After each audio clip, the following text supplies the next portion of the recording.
It's amazing to me that we can all see the same thing, watch the same thing, but see something entirely different. I think most of us saw that for what that was.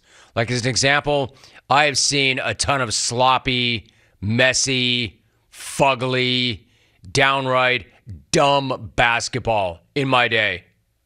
But I'm not sure that I've ever seen anything quite as sloppy, messy, fugly, and downright dumb basketball as the end of the Lakers T-Dogs last night.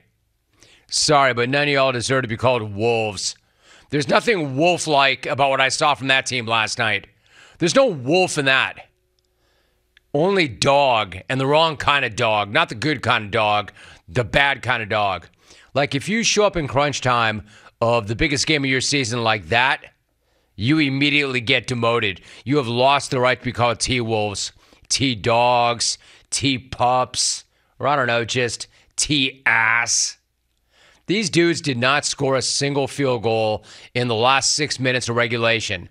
The last 6 minutes of regulation without a basket. It took the entire 6 minutes, though, for the Lakers to finally take the lead. So credit to Dennis.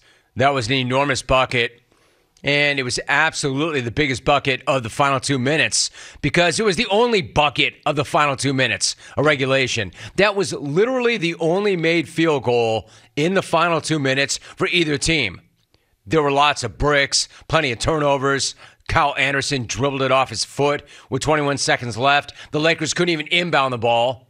So plenty of total crap, but the only one made field goal came from Dennis the Menace. What a bargain, by the way. What an incredible bargain that guy is. In fact, he earned that entire $2.6 million last night in the play-in game. 1 year, $2.6 million contract. An amazing job there by Rob Lowe Pelinka. Hey, remember when Rob Lowe Pelinka offered that same dude $84 million just over 2 years ago? And Dennis the Menace turned it down? Good job. Good decision, Dennis. And by good job, good decision, I mean absolutely brutal. But still not as brutal or as awful as the ending of that game last night. And we still haven't even gotten to the worst part. Because somehow this game ended up in overtime even after Dennis's three. Thanks to AD making one of the dumbest plays of all time. Find me a dumber play. I'll wait. AD seriously fouled the dude behind the three-point line with exactly 0.1 left on the clock. Rudy Gobert and Jaden McDaniels cannot believe how idiotic that was. And no sooner than that happened, you look at Twitter and the following items were all trending at the same time.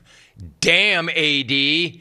Trade AD, WTF AD, all trending at the same time on Twitter. So for the first time ever, Twitter was right because that was just that stupid. Quick, think of the dumbest thing you can think of. Think of the dumbest thing ever.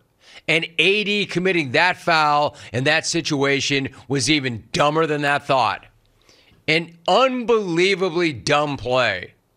But then again, completely believable in the context of this unbelievably dumb game. So, what did that do? That put Mike Conley on the stripe for 3 attempts to tie. The first one was shaky and sweaty, as butt-clenched as all hell could be. But shout out to Mike. Man, the vet, he got that first one to go down, then he knocked in the next 2, and that gave us free basketball. Normally, that's a good thing, right? Free basketball. Except that was the free basketball that absolutely nobody wanted. Normally, free hoops in a situation like this with a playoff spot in the balance is like the best thing ever. Except last night, free basketball was more like the worst thing ever. That was more like free torture. Just ask the T-Pups.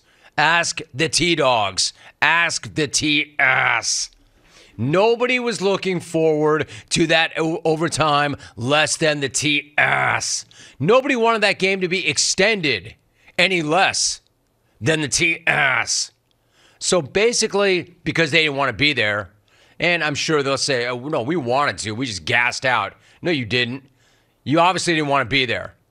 We saw the way you showed up or no-showed in OT. Never mind what you did in the final 6 minutes of regulation. You did not want to be there. Good job, good effort, final score. LA 108, Minnesota 102. A dub for the Lake Show, but a loss for everybody that had to sit through that crap fest. The last 10 or so minutes of that game set basketball back about 10 years or 10 decades. Anthony Edwards, and I do love the kid. I do. He's young. And I think that he's electric. But as much as I love him, he set basketball back decades himself last night. I mean, my dude, Ant, you got to show up on a night like that with something better than 3 for 17. This dude could not hit the rim from a foot away. I thought he was going to put a crack in the backboard. It was like he thought that he was auditioning for the Brick Show instead of trying to beat the Brick Show. I guess they call him Ant-Man because he comes up really small in big spots. Apparently, you can say the same, though, for all the T-Dogs. This stat can't even be real. I saw this in a column, and I could neither confirm nor deny it, but it just does not even seem real. I saw that was the 19th game this season they've lost after holding a lead of 15 or more points. I'm going to say allegedly, because there's no way that's true. Reportedly. Can one of you nerds, statisticians, jump on that for me? They've lost 19 times this year with a 15-point or more lead? It seems shocking, but then again, totally unsurprising, given what we saw last night. See, what I saw last night in crunch time was a total and utter and complete mess. A team that has no idea how to finish. A team that has no idea how to close. I mean, these dudes made 2 baskets and 3 free throws in the final 11 minutes of game time. 2 made baskets in 11 minutes. And yes, I'll give the Lakers some credit for defensively getting it done. But 2 buckets in 11 minutes?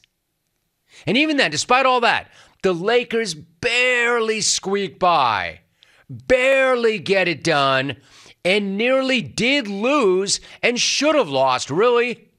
Nearly blew it because of AD's, quote, brain fart. Not my phrase. You never ever hear me utter the word fart. You know why? I'm over the age of 9. LeCap, though, called it a brain fart. LeCap was more than happy to put AD on blast immediately after the game because LeBron James is the LeBron James of putting his teammates on blast. Can you imagine if that had cost him that game? The heat this guy would be getting and how much that would have stuck to him and for how long? What a horrendous play. That guy, for that guy to make that play in that situation, what a horrendous play. What a horrendous game. Play in? More like the play out game.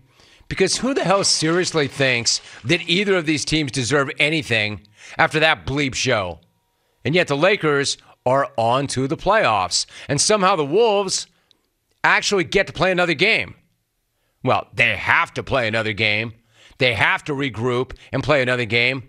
I'm sure they want to play that game even less than they wanted to play OT last night. They're probably all thinking about swinging on each other or the nearest concrete wall to get out of yet another game. They've got to be like, are you seriously telling us we have to play again Friday night? Like you seriously want us to ruin our Friday night and your Friday night by making us go out there and puke all over ourselves all over again and blow another double-digit lead. For real? For who? For what?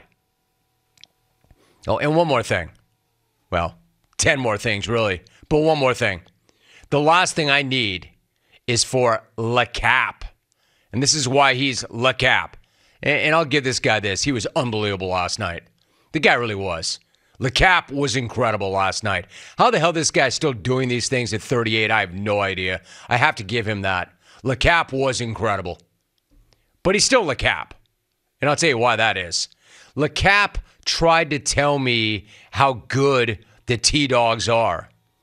which is, of course, exactly the move he tried to pull after the game when LeCap went LeCap. LeCap is the LeCap of LeCaps. Thank you so much for watching. Please like, comment, and subscribe, and hit the bell to be the first to know when we do upload a new video.